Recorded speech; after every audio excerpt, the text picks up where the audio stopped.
তেওঁলোকে কোৱাৰ অধিকাৰ আছে। তেওঁলোকে 7টা বুলি কৈছিল, এতিয়া 6টা বুলি কৈছিল, কোনোবাই 4টা বুলি কৈছে। তেওঁলোকৰ কোৱাৰ অধিকাৰ আছে আৰু গণতান্ত্ৰিক দেশত তেওঁলোকৰো হিচাপ নিকাচ আছে, আমাৰো হিচাপ নিকাচ আছে। তেওঁলোকক আমি সন্মান সহকাৰে কৈছোঁ। তেওঁলোকৰ নিশ্চয় 4টা 6টা 8টা যি কৈ ক'ব পাৰে, কিন্তু সেইটো ক'ব পাৰিব তেওঁলোকে 4 জুনৰ 11 বজালৈকে। তাৰপিছত আমি ক'ম।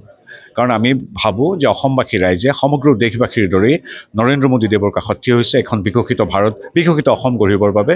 গতিকে বিৰোধীয়ে কৈছে 4খন পাম, 6খন পাম, 7খন পাম, তেওঁলোকৰ কোৱাৰ অধিকাৰ আছে। কিন্তু আমি খুব ইতিবাচকভাৱে অপেক্ষা কৰিছোঁ 4 তাৰিখলৈকে।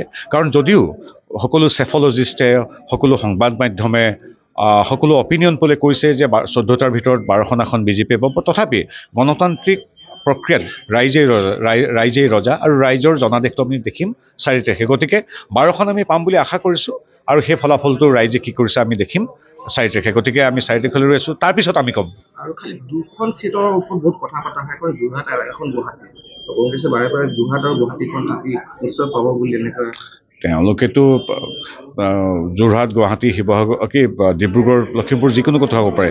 গতিকে আমাৰ কাৰণে যোৰহাট সন্মানীয় সমষ্টিটো গুৱাহাটীৰ দৰে একে, গুৱাহাটীৰটো লখিমপুৰৰ দৰে একে। গোটেইকেইটা সন্মানীয় সমষ্টিতে আমি সন্মান জনাওঁ। আৰু যোৰহাটৰ কাৰণে আমাৰ বেলেগ, আমি যোৰহাট জিকিমেই, আমুক জিকিম, আমি সকলো আসনেই জিকিম। যোৰহাট, গুৱাহাটী তাৰে 2টা সমষ্টিহে। Thank U.